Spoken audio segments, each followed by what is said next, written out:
लाजवाब हाजमा के लिए अनार दाना 1 पाव, पुदीना 1 पाव, सौंठ 1 पाव। इन तमाम अशिया को कूट छान कर सफ़ूफ बना लें। खुराक आधा चाय का चम्मच हर खाने के बाद इस्तेमाल करें, इंशाअल्लाह बहुत फ़ायदा होगा। नमाज की पाबंदी कैसे करें? मुझसे किसी ने पूछा 5 वक्त नमाज की पाबंदी कैसे कर लेते हो? मैंने जवाब दिया, मुझे यकीन है कोई भी मुझे रोज़ाना 5 मरतबा हर किस्म की हालत में मिलना पसंद नहीं करेगा। वशी में, गम में, कमज़ोरी में, ताकत में और टूटे हुए हाल में, सिवाय अल्लाह अज़्ज़ व जल के जो मुझे हर हाल में अपने दर पे बुलाता है। बेहतरीन मुसलमान की पहचान: इंसान ज़ुबान से अदा किए जाने वाले अल्फाज को समझते हैं, दिल में क्या है इसको नहीं जान सकते।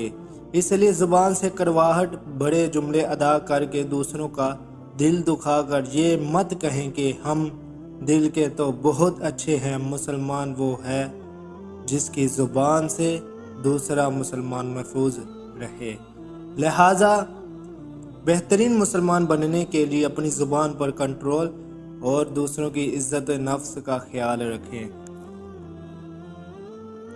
कभी भी अपनी जिस्मानी ताकत और दौलत पर तकब्बुर न करो, क्योंकि बीमारी और गुर्बत आने में देर नहीं लगती।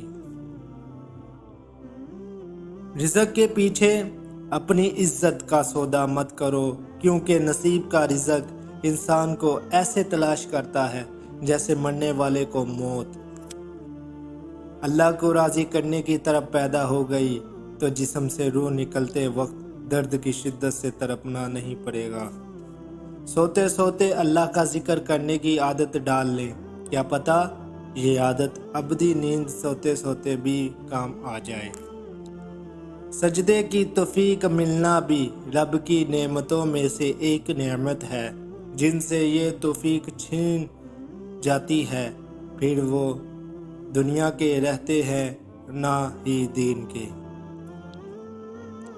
अल्लाह फरमाता है, जब कोई तुम पर जुल्म करे तो मेरे इंतकाम पर राज़ी हो जाओ, क्योंकि मेरा इंतकाम तेरे इंतकाम से बेहतर है।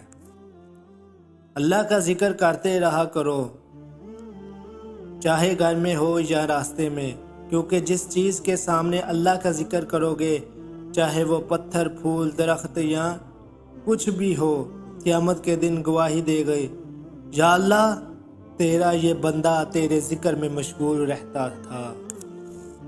अंधा दुनिया को देखने की, बहरा सुनने की, लंगड़ा चलने की और गूंगा बोलने की तमन्ना करता है, और तुम देखने, सुनते, चलते और बोलते हो, तो कौन सी चीज़ तुम्हें अपने रब का शुक्र बजा लाने से रोकती है? अल्लाह के बड़े एहसानों में से एक ये भी है कि उसने तुम्हें मुकम्मल बनाया है, तो फिर क्यों नहीं कहते अल्हम्दुलिल्लाह।